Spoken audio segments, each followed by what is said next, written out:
to see.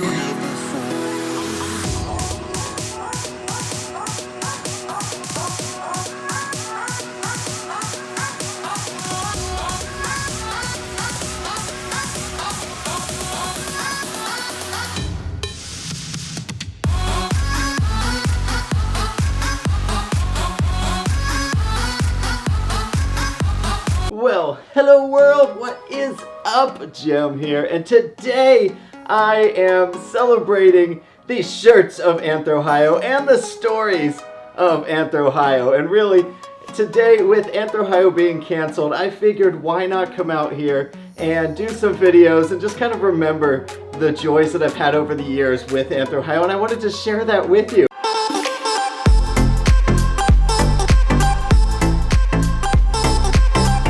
Now, I've been going to AnthrOhio for, I think really about, this would have been 8 years, something like that. We're all missing out on these great conferences, so I thought why not come and share. So hey, if you want to see more of my content, don't forget to subscribe and like this video. I do a lot of gaming live streams and some furry content, and also some cooking and recipes. So I would love to take you around with me, but in the meantime, let's go ahead and share about AnthrOhio. Now, I didn't actually attend in 2007. Actually, I think my first year might have been 2013, but I bought some of the old shirts because they were awesome. And this one was probably my favorite looking theme since until what was going to be Tech Noir this year, and that's Techno Furs, and the shirt even glows in the dark. How cool is that? Now, I also didn't make it to 2008's Furrywood or 2009's Inner City Furs, but I did make it to 2013 Furries Around the World. This one was an awesome convention. I have the con book here. If you notice, it doesn't quite say AnthrOhio on it. That's because it was operating under a different name. Morphicon was competing with another name called like a Mighty Morphin Power Rangers convention called Morphicon. The name was not quite as obvious as AnthrOhio. This one was super awesome, and look at that art. We've got, you know, some people traveling. I don't know if that's just like way overexposed with the light. Doesn't matter. But yeah, I've got some fun con books from the years. This one was such a great theme, lots of fun art, and I loved it. It was really good. It's a great introduction to the con. Now think about this, at the time, it's about 300 people or less. That is not many people if you think about what it was today. Way different experience, but really at the core of it, the same experience. It's really people coming together, shared interests, and just wanting to get to know other people. And I loved that about it. I've always loved that. And then we go into the next year, we really do, for me, like a complete 180 from that. And we come to 2014, Howls, Growls, and Things Afoul. This one was all about the spooky side. Think Halloween, but furry. Now, of course, Halloween is like one of my favorite holidays for actually fursuiting, because I can go out and fursuit every year, and it wasn't so awkward. It wasn't so, like, it didn't require as much courage to go out. So this one was a really fun one to match with that idea. But I love the cute and the fun and the lovable about furry. And this con theme did not bring that out. This con theme was more about people being scary. And I remember a couple suits that had like fake blood on the shirts, and I was like, no! It was still great to connect with people, and so I did enjoy that.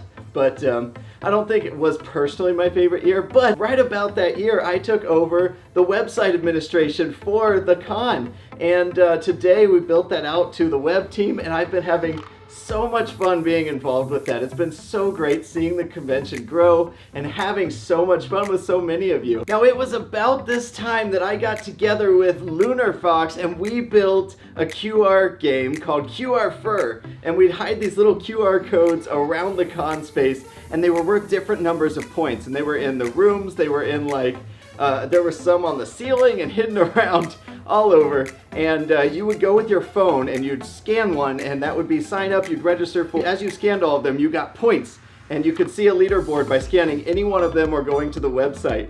And that was super fun to run. I think we ran that for like 2 or 3 years, and that was a good time. I remember one time, I think we put one on CJ, and people were like chasing him around, and then they started just asking all of the staff if if they had a QR code on them. And so after that first year we put one on a staff member, it was like no more on the staff members. They have to get stuff done.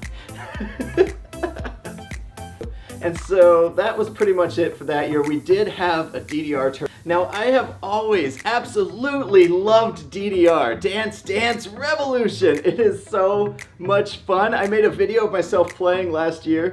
So great, so awesome. I always love that one. And that is a great transition into 2015's retro gaming. Now, retro gaming with the 2015 year was, of course, a callback to a lot of the older games. Now, what does older game mean? Kind of, it could differ. It depends what was donated, what we had. Now, I do remember we had a Virtual Boy there, which it was my first time getting to try one, and that was a pretty nifty experience. It was not anything like the virtual reality of today, I'll tell you that. It was like all red, and you had to look through these blinders that were you kind of got the sense it was virtual, but I don't know if it did it for me. Whew. Okay, I'm going to be honest, these shirts are a little small. I was a size smaller, and it was actually after this year that I started gaining some weight, finally started going up one shirt size. So my shirts will fit better after this.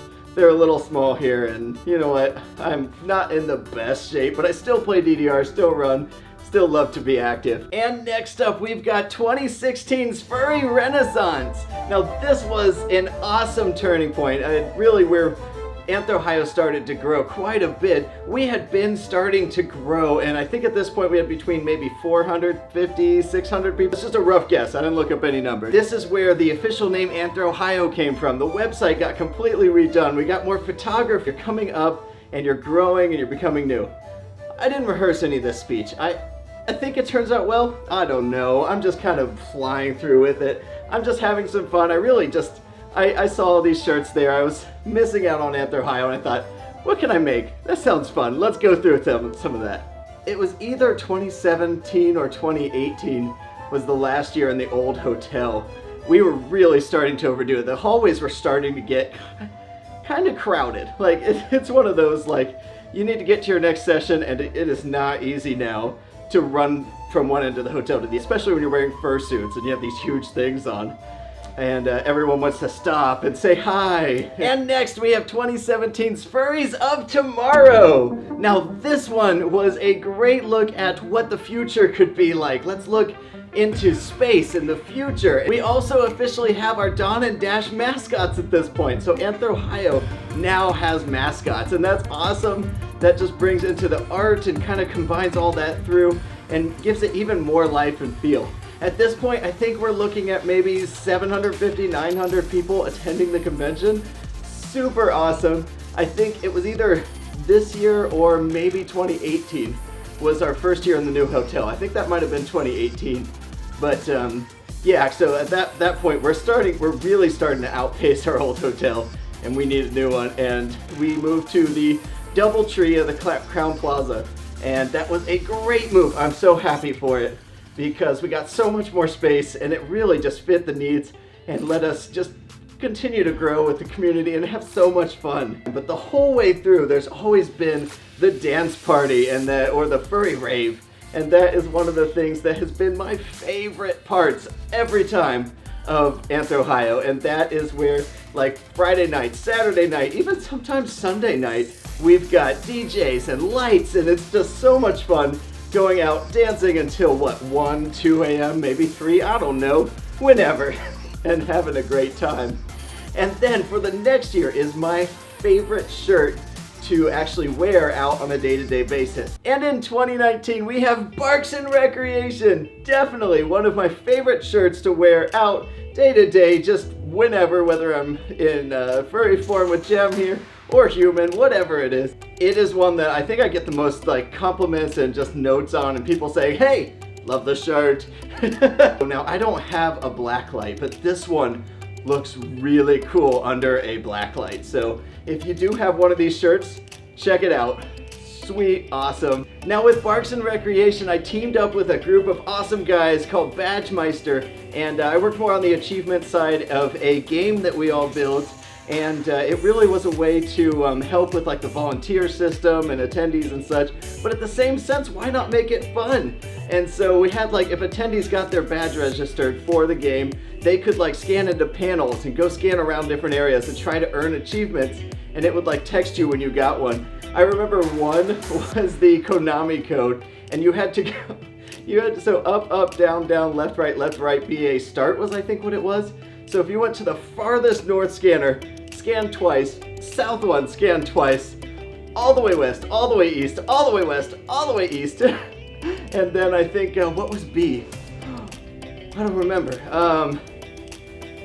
There was a room that started with B. I just can't, the ballroom maybe? And then A for the artist alley. Got the Konami code achievement, and oh man, it was like, I think people spent like over a mile walking to get that achievement. It was crazy. I was excited to see how many people actually got it. And that takes us to last year's AnthrOhio, and that is 2019 corporate takeover. And this is where the Box Owls have taken over. Now the Box Owl corporate takeover was kind of a funny inside joke. Someone had built in our Frankenfur panel, which Frankenfur is take all these scraps of things and make a fursuit in the panel and see how well you could do. Well, someone had built like out of a cardboard box an owl fursuit, and so they cut the eyes and such, put fur all over it, and it was so much fun. And I think it even sold in the charity, or two of them did maybe. It was so much fun, and so we built the Box Owls into the theme of the convention. So I'm not going to talk too much about AnthrOhio 2019 because this is when I started doing videography, really ramping up the videos I made. And so if you want to check that out, go ahead and head over to my AnthrOhio vlog. That one was a lot of fun last year, and I'd love to share that experience with you. Additionally, I also captured all of the dances, so you can go ahead and head over to my AnthrOhio playlist for the dances of 2019 and check out those awesome dancers. We've been doing the dance competition for, I think it's been like 2 or 3 years, and it's been so much fun to see that grow and become like hugely popular, and just see the awesome talent of people coming in and dancing. And so that's been a whole lot of fun, and I'm sad to miss it again this year. Again, that's really why I wanted to come back and just share some of my memories and some of the fun over the years. So thank you for joining me today. I really appreciate having you here. Please let me know, what kind of memories do you have of AnthrOhio in the past? What are you missing out on, and what are you looking forward to in 2021? So hey, if you haven't yet, subscribe to this channel, hit that like button. I'd love to see you around some more. And I'll see you around. Bye!